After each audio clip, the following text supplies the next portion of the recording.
Anga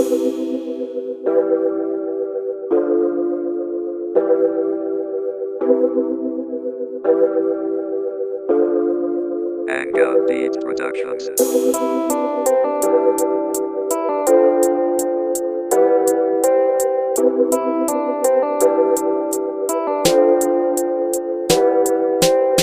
Balik tanaw ulit mula sa simula, isa sa tagapakinig ng kanilang tula. Sila ang dahilan kung ba't na-inspira na balang araw ay maging katulad din nila.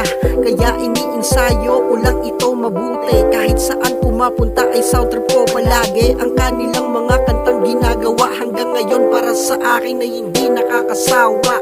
Mula kay Fleet G, Hambog at sa Sagpro, Samurai Family at mga kanta din ni Delo, Mike Cosa at buong Republican, 187 Mobsters at nag-iisang Curse One.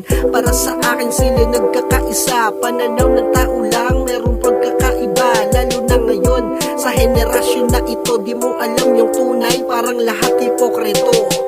Di mo alam na sila kumumpleto nung araw mo. Bakit mo ba ako na sasabihang wag ito?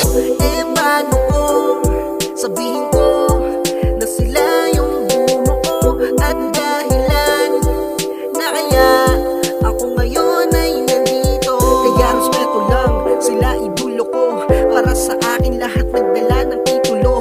Wala akong pake sa komento mo, kung di mo yan mga idolo. Respeto to, lahat magagaling, dapat alam mo yan. Pare-pareho lang sila, di mo nagustuhan, tapos may sasabihin komentong masama laban sa may napatunayan at sa wala merong napatunayan. Di lang sa isa buhay, nakita din sa TV, mga nakikikatay, lahat naging bulag nang kumita ka sa YT.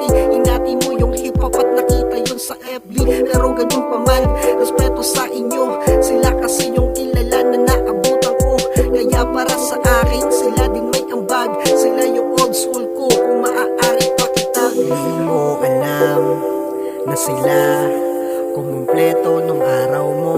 Bakit mo ba ako na sasabihang wag ito?